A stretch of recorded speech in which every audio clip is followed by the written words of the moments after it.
32 del año 2011. Las entidades públicas requeridas son la Inspección Provincial del Trabajo, Santiago, en el caso 492, y la Dirección del Trabajo, en el caso 532. Concurren en representación los abogados César Robles y doña María Soledad Nebú. ¿Nebú? Nebú. No sé. Los requirentes: Comercial Contrade Limitada, en el caso 49211, representada por los abogados Óscar Busalet y don Juan Pablo Pareto. Embotelladora Andina, Sociedad Anónima, en el caso 53211, representado por los abogados Benjamín Costa y Luis Navarro.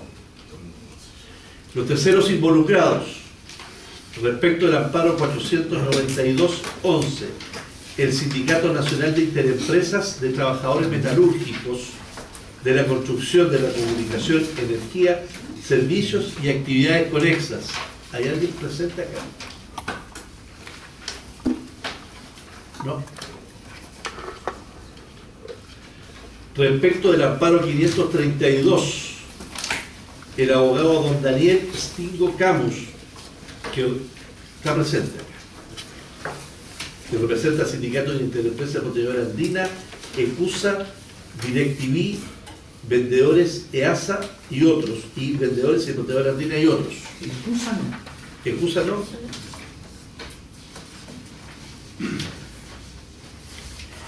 El objeto de la audiencia convocada por este Consejo es, en primer lugar, poder determinar en qué medida el conocimiento de la nómina de los trabajadores que han concurrido a la constitución de un sindicato interempresa o a elección de sus delegados sindicales afectaría algún derecho que le asigna a los mismos trabajadores, o en su caso afectaría el adecuado desenvolvimiento del propio sindicato. ¿Cuáles son los mecanismos de control y verificación respecto del cabal cumplimiento de los requisitos que la ley establece para la constitución de un sindicato interempresa y para la elección de sus delegados sindicales? Y en tercer lugar, ¿qué rol específico cumple la División del Trabajo y los demás servicios bajo su dependencia en el control y el cumplimiento de los requisitos legales necesarios para la constitución de un sindicato interempresa? Vamos a iniciar esta audiencia viendo en primer lugar el caso 492, es decir, el de Comercial Contrade Limitada con Inspección Provincial del Trabajo. Voy a ofrecer la palabra por 10 minutos a cada una de las partes. ¿Y por qué hemos hecho la audiencia? Quiero explicar previamente por qué hemos hecho la audiencia en conjunto de estos dos casos. Porque son bastante similares. Entonces, la duda que tiene el Consejo, básicamente, es poder saber cuáles son los derechos afectados a los terceros ante la entrega, ¿no es cierto?, de la información que solicitan los requirentes. Entonces, ofrezco la palabra voy a ofrecer la palabra primero al requirente y luego al requerido, por 10 minutos. Es corto el tiempo, pero si quieren extenderse un poco más, es cosa que ustedes lo soliciten y nosotros vamos a tener la mejor voluntad para acceder a eso. Entonces tiene la palabra, ¿no es cierto?, el abogado don Óscar Busalet. Don Juan Pablo Pareto. Con fecha 24 de marzo, mi representada presentó un amparo, presentó una presentación a la Inspectora Provincial del Trabajo para efectos de solicitar una nómina con los nombres completos de los trabajadores de Comercial Contrade que participaron en la elección de delegados sindicales para el Sindicato Nacional de Interempresas de Trabajadores Metalúrgicos, de la Construcción, de la Comunicación, Energía y Actividades Conexas. Esta elección fue efectuada el día 17 de febrero. Nosotros con fecha el mismo 17 de febrero, con anterioridad, procedimos a terminar el vínculo laboral con dos trabajadoras, de las cuales con fecha 21 de febrero a nosotros nos presentan el presidente del sindicato, Interempresa, nos presenta una carta en la cual ambas trabajadoras fueron designadas delegadas sindicales. ¿Ya? A lo cual nosotros, para ver si se cumplen con los quórum exigidos por el Código del Trabajo en su artículo 229, solicitamos que se nos otorgue cuáles son los nombres de las personas de la empresa que participan o que son socios y que participaron en esa elección de las delegadas sindicales, por cuanto a nosotros no nos consta que se hayan cumplido con las formalidades y con los requisitos de dicha elección.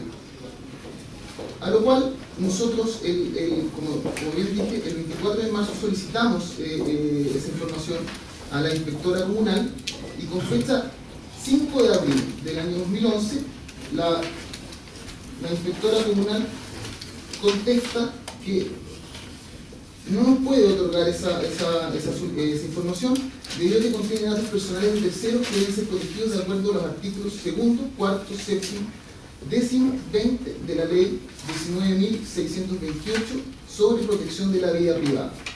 ¿Ya? Por cuanto los datos que nosotros estamos solicitando son datos que provienen son datos personales, ¿ya? Y que en rigor estaríamos afectando a la vida privada de lo que es de lo que son los trabajadores. Nuestra parte solicita el amparo en el consejo, ante este consejo, por cuanto nosotros estimamos que en rigor no estamos afectando a los datos personales de los trabajadores, ya que nosotros no estamos solicitando datos de su vida privada, ¿ya? Sino que estamos solicitando datos personales que por lo demás nosotros sí tenemos como datos como el nombre.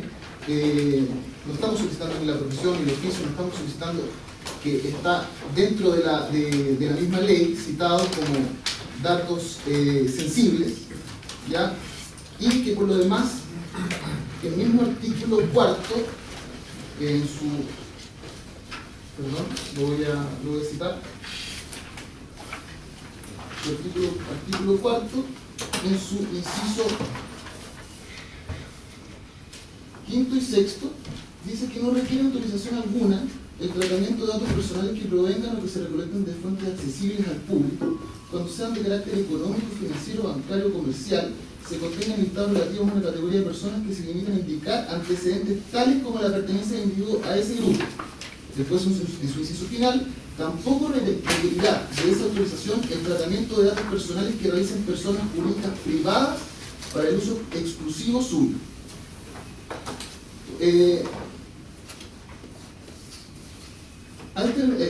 Respecto a esto, cabe mencionar que nosotros no estamos, y destacar, no estamos solicitando un dato de carácter sensible, sino que datos personales que por lo menos nosotros poseemos, inclusive en mayor grado que la misma dirección de trabajo. O sea, nosotros no solamente solicitamos el nombre de una persona que trabaja en nuestra empresa. No sé si por el otro lado. Bueno, además, mi nombre es Rodrigo Reyes, también vengo por Comercial Coltrade. Está el poder constituido válidamente en conformidad a la ley de base de procedimiento administrativo. Sin embargo, al parecer se omitió señalarlo en el acta. Bueno, complementando lo que decía mi colega, además quiero señalar que efectivamente no son datos sensibles los que está solicitando esta parte respecto de los trabajadores que participaron en este proceso eleccionario de delegados sindicales en este sindicato Interempresa. No son datos relativos a características físicas o morales, ni tampoco a hábitos personales de los trabajadores involucrados. La propia ley 19.628 establece claramente, da una definición legal de datos sensibles y datos personales. Lo que nosotros pedimos son básicamente datos personales, que tal cual señaló mi colega, no requieren de autorización para ser dados a conocer. Son básicamente, lo que queremos saber es la nómina completa de trabajadores de la empresa Coltrade Limitada que participaron en ese proceso eleccionario de delegados sindicales. Esa es la petición que se hizo a la Inspección Provincial del Trabajo y que fue denegada porque este organismo señala que si da a conocer esa información se estaría violando el derecho a la intimidad y privacidad de los trabajadores al dar a conocer datos que podrían vulnerar su vida privada. Sin embargo, esta parte recurrió en paro de acceso a la información por cuanto no ve de manera alguna o en modo alguno dónde estaría la pretendida vulneración de los derechos que señala la Dirección del Trabajo. Tampoco ve de qué manera el dar a conocer la nómina completa de trabajadores de Coltrae podría involucrar o entorpecer el normal funcionamiento del sindicato interempresa o inclusive del sindicato de empresa de Coltrae Limitada. Y es relevante conocer esto, señores consejeros, por cuanto es bastante dudoso que con fecha, tal como señaló mi colega, que con fecha 17 de febrero se haya procedido a la elección de estas dos delegadas sindicales y recién el 21 el presidente del sindicato interempresa haya comunicado que resultaron electas, en circunstancias que mi representada, justamente en total desconocimiento de que habían resultado electas delegadas sindicales, procedió a poner término a sus contratos de trabajo con fecha 18. Y llega esta carta con fecha 21 señalando que el día anterior al término de sus contratos de trabajo habían sido resultadas delegados sindicales. Por ende, mi representada, haciendo uso del derecho que le confiere la ley, lo único que ha hecho es solicitar la información relativa a la nómina completa de trabajadores para determinar si es que efectivamente concurre el quórum necesario que señala el Código del Trabajo para efectos de haber procedido a la elección de dos delegadas sindicales por parte de Coltrae Limitada en este sindicato interempresa y de paso saber en qué fecha se hizo la elección y qué personas participaron, dado que además el artículo 229 del Código del Trabajo exige claramente que de los delegados sindicales que concurran a la votación se elegirá de entre ellos dos delegados. Por lo tanto, estas dos personas debían haber estado presentes en la votación. Y lo único que queremos saber es efectivamente la nómina para determinar todas las demás consecuencias relativas a la forma de constitución y si esta votación fue válida o no. Eso es todo, señor presidente. Muy bien. ¿Puede hacer su alegato la Inspección Provincial del Trabajo Santiago? Nosotros venimos por la Dirección Nacional, pero nos vamos a hacer cargo de su representación. ¿Ya? En la primera parte voy a poner yo. Señor consejero, aquí hay una equivocación al pretender establecer que los datos pedidos por la empresa Coltrae se encontrarían permanentemente a disposición del público. ¿Bien? Para entender esto se hace necesario primero mirar todo esto desde una óptica más amplia. La Dirección del Trabajo constituye un organismo encargado de fiscalizar el cumplimiento de la legislación laboral vigente y de interpretar y determinar el sentido de la ley. El proceder de la Dirección del Trabajo debe adecuarse a la normativa legal vigente, normativa que en armonía con lo señalado por la Constitución Política de la República y los tratados y convenios internacionales ratificados por el país, nos llevan a que Chile ha ratificado los convenios 87 y 98 de la Organización Internacional del Trabajo, que protegen el derecho de sindicación, como también la sindicación de negociación colectiva. Y la ratificación de dichos tratados, que son del año 48 y 49, pero cuya ratificación es un hecho que se ha producido no muy lejanamente en nuestro país, significó la derogación en el libro tercero de los capítulos 11 y de todas las normas relativas a la fiscalización de las organizaciones sindicales por parte de nuestro organismo. Conforme a ello, nosotros, y dando aplicación a este principio de autonomía que los convenios internacionales ha recogido nuestra legislación, es que la labor de este servicio